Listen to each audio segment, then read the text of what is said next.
వరంగల్ జిల్లా భద్రకాళి దేవస్థానం కార్తీక మాసం సందర్భంగా అటవీ పర్యావరణ దేవాదాయ ధర్మాదాయ శాఖ మంత్రివర్యులు శ్రీమతి కొండ సురేఖ భద్రకాళి దేవాలయంలో కార్తీక దీపోత్సవం ప్రత్యేక పూజా కార్యక్రమంలో పాల్గొన్నారు. దేవాలయానికి చేరుకున్న మంత్రి గారికి ఆలయ అధికారులు, అర్చకులు ఆలయ లాంఛనాలతో సాదర స్వాగతం పలికారు. భద్రకాళి దేవస్థానం ప్రధాన అర్చకులు భద్రకాళి శేషు మంత్రి గారికి వేదాశ్రయం ఇచ్చి అమ్మవారి తీర్థ ప్రసాదం అందజేశారు. అనంతరం మంత్రి సురేఖ భక్తులతో కలిసి కార్తీక దీపాలను వెలిగించారు. పలువురు భక్తులకు వాయినాలు ఇచ్చారు. పూజా కార్యక్రమాల తర్వాత వేద పాఠశాల విద్యార్థులతో కాసేపు ముచ్చటించారు. ఈ సందర్భంగా మంత్రి సురేఖ మాట్లాడుతూ కులాల ప్రాతిపదికన కూడా కొంతమంది వనభోజన కార్యక్రమాలు పెట్టి పెద్ద ఎత్తున ఈ పండుగలో మరి మన వనభోజనాల కార్యక్రమం కూడా చేపట్టడం జరుగుతుంది. మరి ఇది హిందూ సంస్కృతిలో అత్యంత ముఖ్యమైన పర్వదినము. కార్తీక మాసంలో అమావాస్య రాత్రి దీపాలు వెలిగించడం ద్వారా ఈ పండుగను మనం జరుపుకుంటాము. దీపాలు వెలిగించడం వల్ల ఆధ్యాత్మికంగా మరియు శారీరానికి శక్తిని ప్రాముఖ్యతలు ఏంటంటే శివ విష్ణు తత్వం. కార్తీక మాసం శివుడికి మరియు విష్ణువుకి ఇద్దరికి సమర్పించబడిన పవిత్ర నెలగా భావిస్తారు. ఈ మాసంలో ఆచరించే ఉపవాసాలు కానీ, దీపారాధనలు కానీ, పూజలు కానీ ప్రత్యేక శక్తిని ఇస్తాయనేటువంటి ప్రసిద్ధి ఉంది.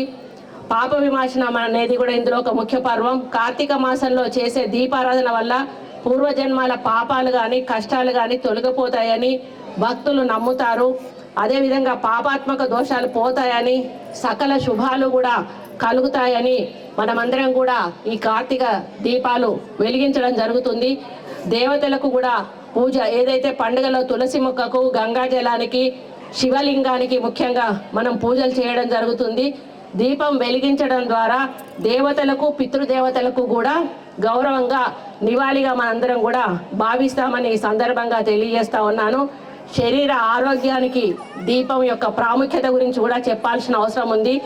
ఆధ్యాత్మిక దృక్కోణంలో దీపం వెలిగించడం వలన మన అధ్వానితమైన శక్తిని పొందుతామని నమ్మకం. అంటే మనకు శరీరానికి ఒక శక్తి వస్తుందని, ఒక ఆత్మను స్వచ్ఛంగా మరియు పూజ్యంగా ఉంచుతామని మనం భావిస్తాం. అంటే మనం ఎంతో స్వచ్ఛమైన ఆత్మతోటి, మంచి మనసుతోటి దీపాన్ని వెలిగిస్తాం కాబట్టి మనలో చెడు ఆలోచనలు అనేవి కూడా రాకుండా ఉంటాయనేది కూడా మనకి ఇందులో తెలుస్తుంది.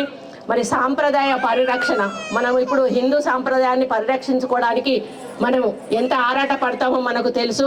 మరి గతంలో కొంత మర్చిపోయినా కూడా ఈ మధ్య కాలంలో మళ్ళీ ప్రజలందరూ కూడా భక్తి వైపు మొగ్గు చూపి ప్రతి ఒక్క పండుగను కూడా ఎంతో ప్రతిష్టాత్మకంగా తీసుకొని కార్యక్రమాలు చేసుకుంటున్న విషయం మనందరికీ కూడా తెలుసు. ఈ పండుగ ద్వారా కుటుంబ సభ్యులు కలిసి దీపాలను వెలిగించి సంస్కృతిని పరిరక్షించుకోవడం, యువతరానికి సాంప్రదాయాన్ని కూడా, అంటే భావితరాల వాళ్ళకి ఈ సాంప్రదాయాన్ని కూడా అందించడం కూడా ఈ కార్యక్రమం ద్వారా జరుగుతుంది. అదేవిధంగా ఇక్కడ ఉన్నటువంటి వేద పాఠశాల పిల్లలకు కూడా సరి అయిన సౌకర్యాలు లేకుండా వాళ్ళు చదువుకోలేకపోతున్న సందర్భంలో వారికి స్థలాన్ని కేటాయించి వాళ్ళకు ఒక ఆశ్రమం కూడా నిర్మించి అందులో ఒక చిన్న గుడి కట్టించి వాళ్ళకు ఒక ప్రశాంత వాతావరణాన్ని కల్పించాలనేటువంటి ఆలోచన కూడా మేము చేయడం జరుగుతూ ఉంది. మరి ఇక్కడ ఈఓ గారు కానీ, ఇక్కడ అధికారులు కానీ, ఇక్కడ ఉన్న బ్రాహ్మణులు కానీ అమ్మవారిని ప్రతిరోజు కూడా ఎక్కడ కూడా కొంచెం కూడా మరి చిన్న చూపు చూడకుండా, ఇబ్బందులు లేకుండా మరి ప్రతినిత్యం కూడా కొలుస్తూ ఉన్నారు. కాబట్టి మనం అందరం కూడా అమ్మవారి ఆశీస్సులతో మన వరంగల్ సుఖంగా, సంతోషంగా మరి ఉండగలుగుతున్నారు అని ఈ సందర్భంగా తెలియజేస్తూ, మళ్ళీ మీ అందరికీ కూడా ఒకసారి కార్తీక దీపోత్సవ శుభాకాంక్ష తెలియజేస్తూ, నేను ఒక 9 మందికి వాయినాలు ఇచ్చి వెళ్తానమ్మా. తర్వాత మీరు ఒక్కొక్కరుగా వచ్చి వాయినాలు తీసుకొని వెళ్లాల్సిందిగా కూడా విజ్ఞప్తి చేస్తూ సెలవు తీసుకుంటా ఉన్నాను.